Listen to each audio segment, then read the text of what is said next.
Iya, kita hari ini akan belajar tentang bagaimana tanaman itu berbicara ya. Jadi kemarin kita sudah bicara tentang unsur hara, ya makro mikro. Kemudian dari mana hara makro mikro itu didapat dari pupuk, sudah saya tunjukkan juga. Nah, sekarang kita akan bicara tentang bagaimana tanaman itu merespon akibat kekurangan dari hara-hara tertentu tadi, ya. Bagaimana tanaman itu berbicara sama kita. Kita bisa melihat dari mata kita, melalui daunnya bisa, dari batangnya bisa, ataupun dari buah atau umbi, ya. Perlu kawan-kawan ketahui bahwa apa yang dilihat oleh kita, ya, misalnya suatu tanaman ada berdaun, apa saja sih yang mempengaruhi, yang bisa dia keluarkan, yang bisa kita lihat? Pertama adalah bahwa apa yang kita lihat itu tergantung pertama adalah dari genetiknya. Ya, ingat genetik yang pertama. Yang kedua adalah dari faktor lingkungan.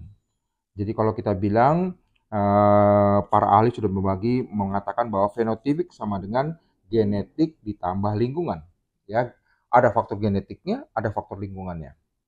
Jadi kalau genetik itu ya sesuai dengan keturunannya, ya. Ya kalau rambutnya keriting ya dia keriting. Tapi kalau dia keriting karena faktor lingkungan, kepanasan, sering bermain di udara luar dan sebagainya, rambutnya menjadi keriting, itu juga bisa terjadi. Nah, itulah disebut dengan fenotipik sama dengan genetik tambah lingkungan. Oke. Nah, faktor lingkungan cukup banyak sekali. Ya, jadi ada yang namanya disebut lingkungan kita bagi dua biasanya. Pertama adalah lingkungan abiotik dan lingkungan biotik. Jadi lingkungan abiotik itu adalah lingkungan yang bukan dari makhluk hidup. Jadi misalnya lingkungan abiotik itu adalah kekurangan hara atau nutrisi atau kelebihan ya, bisa kelebihan dan kekurangan, bisa dari sinar mataharinya, bisa dari relative humidity, orang bilang kelembaban RH, bisa dari suhu, kepanasan ataupun kedinginan juga demikian, air juga demikian, juga dari gas O2 atau CO2. Jadi itu adalah lingkungan abiotik. Ya. Yang kedua adalah lingkungan karena pengaruhnya dari biotik, misalnya dari disebabkan oleh makroorganisme dan mikroorganisme. Nah, gejala-gejala yang disebabkan oleh lingkungan abiotik dan biotik ini bisa menimbulkan gejala primer atau yang pertama, terus kemudian juga bisa menunjukkan gejala yang sekunder. Atau kelanjutannya adalah yang tersier. Jadi harus kita amati benar-benar apakah dari pengaruh yang pertama, kedua, atau ketiga. Jangan-jangan nanti kita lihat pengaruh sekunder, padahal yang primer kita tidak ketahui. Ya, nah, coba kita bahas adalah pengaruh daripada yang faktor abiotik ya, faktor yang non makhluk hidup ya, yang disebut dengan biasanya adalah disebabkan air, oksigen atau karbon dioksida, sinar matahari, suhunya, kelembaban dan nutrisi. Ciri-cirinya apa yang dari abiotik ini? Ya, biasanya serempak atau luas, biasanya ada polanya, dan tidak ada bekas gigitan atau jejak dari makhluk hidup. Ya, itu ya abiotik. Dan tidak menular atau menyebar. Dan menyebabkan kerusakan yang cepat dan tiba-tiba. Jadi itu adalah faktor simptom yang bisa kita lihat oleh mata kita yang disebabkan oleh abiotik. Nah, sekarang yang dari yang biotik mana? Yang dari biotik yang disebabkan oleh makhluk hidup, yang makro dengan mikro, ya. Dari makroorganisme kita bagi adalah serangga pengganggu misalnya berkaki 8 kah atau 6 kah, ya. Terus hewan besar berkaki 4 atau 2. Terus hewan tidak berkaki atau bertubuh lunak. Itu biasanya dalam makroorganisme. Dan kedua adalah dari golongan dari yang makhluk hidup yang mikroorganisme, biasanya yang menimbulkan simptom kita adalah diserang oleh bakteri, jamur atau fungi, virus atau nematoda. Ya, ciri-cirinya adalah ada bekas gigitan atau pembusukan. Jadi itu adalah biasanya dari biotik. Terus biasanya pola serangannya itu sporadis, tidak menular bila penyebabnya adalah serangga atau hewan.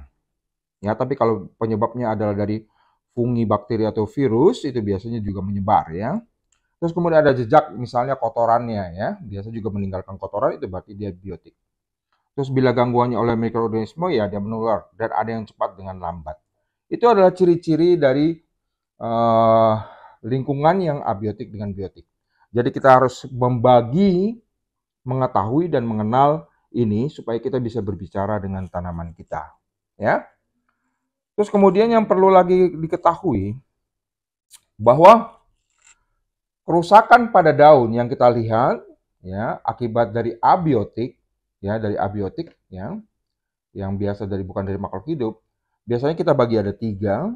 Pertama adalah dari klorosis, yaitu gagal membentuk hijau daun atau klorofil, daun menjadi kuning atau pucat hingga putih.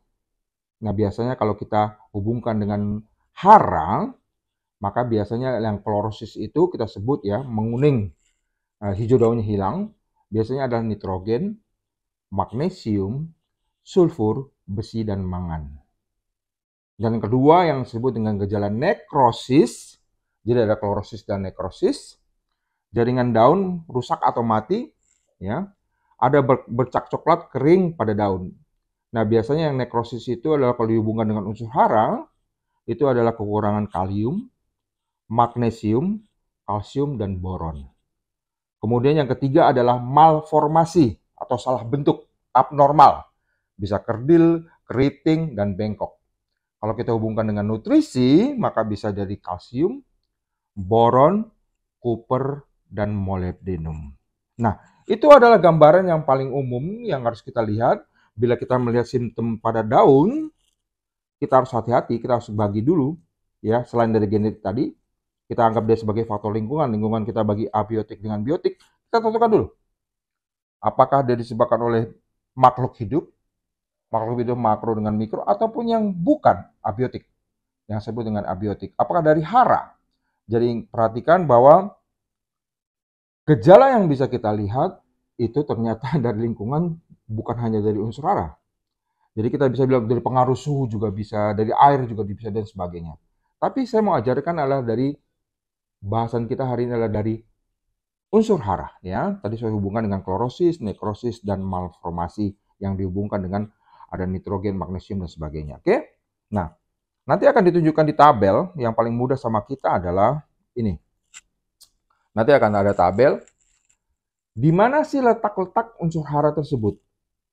Pertama adalah mudah. Kita melihat apakah dia nekrosis, apakah dia klorosis, apakah malformasi. Selain daripada 3 gejala itu, kita mudah sekali melihat bahwa letak gejala itu mulai dari mana. Ya, kita biasa bagi pohon, daun. Biasanya kalau pucuk itu adalah muda, tengah adalah daun yang dewasa, yang daun tua adalah bagian di bawah. Ya. Jadi kita bisa membagi. Biasanya kalau yang di bawah memulai gejala itu dari daun bawah, ya, kita bagi menjadi kekurangan unsur hara N, nitrogen, fosfor, P, atau kalium. Cuma 3 saja. Kenapa NPK? Karena dia sifatnya adalah mobile. Kalau misalnya unsur hara tersebut gejala kekurangan, maka biasanya tanaman itu baik hati, dia akan mengambil dari daun tua, akan diberikan ke daun muda. Oleh sebab itu, di daun tua biasanya kita sering kali melihat kalau kekurangan N, P, atau K. Ya. Terus kemudian yang di tengah, biasanya kita bagi 2, biasanya mangan atau magnesium.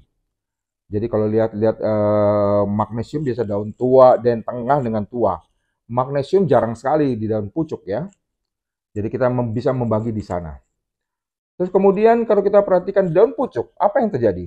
Kalau memulainya adalah gejala dari daun pucuk, kita bisa membagi adalah unsur kebanyakan adalah unsur mikro di dalamnya. Ya, ditambah dengan kalsium dengan sulfur. Jadi 2 unsur hara makro di sana berada, kalsium dengan sulfur biasa di daun pucuk. Kemudian juga adalah besi, kuper, zinc, dan boron. Itu terjadi di daun pucuk.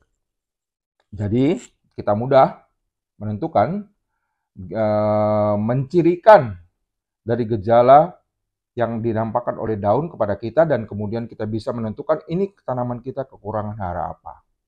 Jadi hari ini kawan-kawan semua sudah bisa membedakan, sudah pandai berbicara dengan tanaman, ya. Tapi hati-hati bahwa unsur hara itu hanya satu saja penyebab, ya. Jadi bisa juga unsur lingkungan yang lain kayak suhu, air, kelembaban, dan sebagainya, sinar matahari, itu juga bisa menyebabkan gejala kekurangan yang kita nampak seolah-olah sebagai unsur hara. Ya, jadi hati-hati kita membaginya, kita melihatnya, dan kita bisa menolong tanaman tersebut kekurangan tanaman apa. Demikian hari ini, jika merasa manfaat video ini, tolong di-share, like, dengan subscribe sebanyak-banyaknya agar saya dapat membagi lagi informasi yang lain. Sampai jumpa.